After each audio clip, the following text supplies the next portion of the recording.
মাটি মাহৰ খাৰ আমাৰ অসমীয়া সমাজত সকলোৱে খাই ভাল পায় মোৰ মতে। আৰু লগতে আমি মাজে সময়ে টেঙাই হওক খাৰে হওক কিয় খাব লাগে জানেনে? পেটটো চফা হৈ থাকে। পেটটো চফা হৈ থাকিলে চুলি নিজৰ ছাল সকলোৰে কাৰণে ভাল। সেয়েহে আজি আপোনালোকলৈ মাটি মাহৰ খাৰ আঞ্জা লৈ আহিছোঁ। প্ৰথমে আপোনালোকে চাওক মাটিমাহখিনি গোটা মাটিমাহ। সেয়েহে কেৰাহী এখন পাতি গোটা মাটিমাহকেইটা অকণমান গৰম কৰি ল'ব বিচাৰিছোঁ। ৰ'দত দি ল'লেও হয় বাৰু, মই ৰ'দত নিদি পেলাই কেৰাহী এটাতে অকণমান গৰম কৰি লৈছোঁ। তাৰপাছতে কেনেধৰণে আজি মই মাটিমাহৰ খাৰখন বনাম আপোনালোকে প্ৰথমৰ পৰা শেষলৈকে চাব। যদিহে কোনোবাই নতুনকৈ চাই আছে চেনেলটি ছাবস্ক্ৰাইব এটা কৰিব। এইকেইদিন মোৰ ইমানেই মাত ভাগিছে, ভাবিছোঁ অকণমান যদি মাটিমাহৰ খাৰ বনাই খাই দিওঁ নিশ্চয় ভাল হ'ব। আনফালে আমাৰ কাৰিকৰে বিভিন্ন ধৰণৰ বস্তু বনাই আছে, তাকো অকণমান কেমেৰাত বন্দী কৰি আপোনালোকলৈ আগবঢ়াইছোঁ।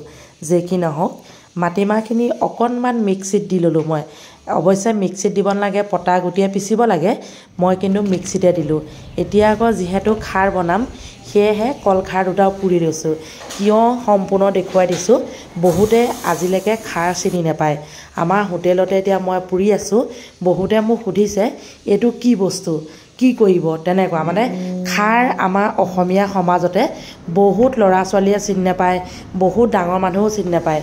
সেয়েহে এনেধৰণে সাৱধানে মই গেছতে পুৰিছোঁ। অকণমান আকৌ পৰিয়ে গ'ল, যে নহওক বাৰু উঠাই দিলোঁ। মাটিমাহৰ খাৰখিনি বনাম যেতিয়া সেয়েহে এইফালে আকৌ মাটি দালিখিনি ধুই এটা চচপেনত গেছতে পাতি দিলোঁ। অকণমান সময় সিজিবলৈ দিছোঁ। এয়া চাওক, মানে আজি আমাৰ হোটেলত খাৰ আঞ্জা খুৱাম। মানে মাজে মাজে বনাই থাকোঁ, অৱশ্যে কেমেৰাত বন্দী কৰা নহয়। আজি ভাবিলোঁ অকণমান বন্দী কৰি আপোনালোকলৈ আগবঢ়াওঁ। নিশ্চয় কিছু লোকে বনাব নাজানে, তেওঁলোকে বনাব। সোৱাদ অনুসৰি নিমখ দি মাটিমাহখিনি সুন্দৰকৈ সিজাই ল'লোঁ। এয়া চাওক, ইতিমধ্যে মাটিমাহ সিজিলে। এতিয়া মই কেনেধৰণে খাৰখিনি মিশ্ৰণ কৰিম তাকে দেখুৱাব বিচাৰিছোঁ। এইফালে আকৌ মই কেইটামান নহৰু আৰু শুকান জলকীয়া গোটাই ল'লোঁ। এখন কেৰাহীত অকণমান তেল মাৰিছোঁ। অৱশ্যে তেল নেমাৰিলেও হয়, আমাৰ যিহেতু হোটেলৰ কাষ্টমাৰক খুৱাব লাগিব।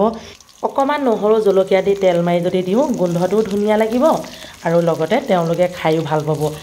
খাৰ আঞ্জা বনাবলৈ তেনেই সহজ নহয়নে বাৰু? এয়া চাওক, এতিয়া মই মাটি দালিখিনি তেলতে যোগ কৰি দিলোঁ আৰু এতিয়া মই কি যোগ কৰিম আপোনালোকক দেখুৱাই আছোঁ। আপোনালোকৰ কেনেকুৱা লাগিছে দেখিবলৈ? এনেধৰণে খাৰ বা ধৰক টেঙা তিতা কিছুমান বস্তু আমি খাব লাগে, কিয়নো আমাৰ স্বাস্থ্যৰ বাবে বহুতেই ভাল। এতিয়া মই জোখমতে 1 গিলাচ মানে ইয়াত খাৰ যোগ কৰি দিছোঁ। মাটিমাহ আছিলে 500 গ্ৰাম, হয়তো অৱশ্যে কোৱাই নহ'ল। নহৰু জলকীয়া সোৱাদ অনুসৰি নিমখ আৰু খাৰ 1 গিলাচ। সুন্দৰকৈ খাৰ আঞ্জাখন উতলি আছে। এনেকুৱাতে আৰু দুটামান বস্তু যোগ কৰিব লাগিব। এইয়া শুকান জলকীয়া নহৰু কেইফুটামান মই কাঢ়ি থৈছিলোঁ তেলৰ পৰা, সেয়া এতিয়া মই যোগ কৰি দিলোঁ। দেখিবলৈও ধুনীয়া লাগিলে, গোন্ধটোও ভাল লাগিলে, খায়ো ভাল লাগিব। ইতিমধ্যে খাৰ ৰেডি। এতিয়া দিলোঁ মান ধনিয়া। এয়া চাওক, আজি আপোনালোকৰ এই খাৰ আঞ্জাখন কেনেকুৱা লাগিলে?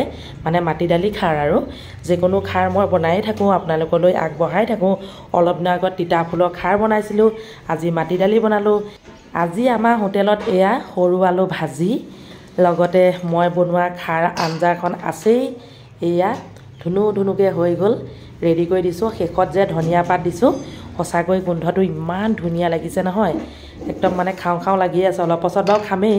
যে নহওক এইফালে আকৌ বনাই আছে বন্ধাকবি আলু, মানে বনাবলৈ লৈছে আৰু কাৰিকৰে বনাব। এয়া পিঁয়াজ কাটি লৈছে।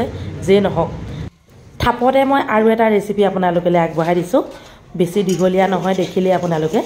এতিয়া মই বনাবলৈ লৈছোঁ এইয়া বেঙেনা আৰু আলু, মানে বগা বেঙেনা কেইটামান আছিলে, পিঁয়াজখন অকণমান ৰঙচুৱা কৰি ল'লোঁ আৰু লগতে চকলকৈ কাটিছোঁ। মানে আজি বেঙেনা ভাজিটো মোৰ মাৰ ষ্টাইলত বনাইছোঁ। মোৰ মায়ে এনেধৰণে চকলকৈ কাটি অকণমান পিঁয়াজ দি সোৱাদ অনুসৰি হালধি আৰু নিমখ দি ভাজি দিয়ে। ইমানেই টেষ্টি লাগে মানে কি ক'ম আপোনালোকক। সেয়েহে ভাবিলোঁ মাৰ ষ্টাইলত আজি বেঙেনা ভাজি অকণ বনাওঁ। আৰু লগতে আপোনালোকে সকলোৱে জানে নিজৰ মাকে ৰান্ধি দিয়া আঞ্জাখন বা ভাতেই হওক যি নহওক বেলেগৰ লগত কেতিয়াও তুলনা কৰিব নোৱাৰি যিয়ে নহওক বেঙেনা হ'ল মাটিমাহ খাৰ হ'ল লগতে মোৰ চেনেলৰ তৰফৰ পৰা মৰম যাচিলোঁ আজিলৈ আহিলোঁ আকৌ লগ পাম বাই বাই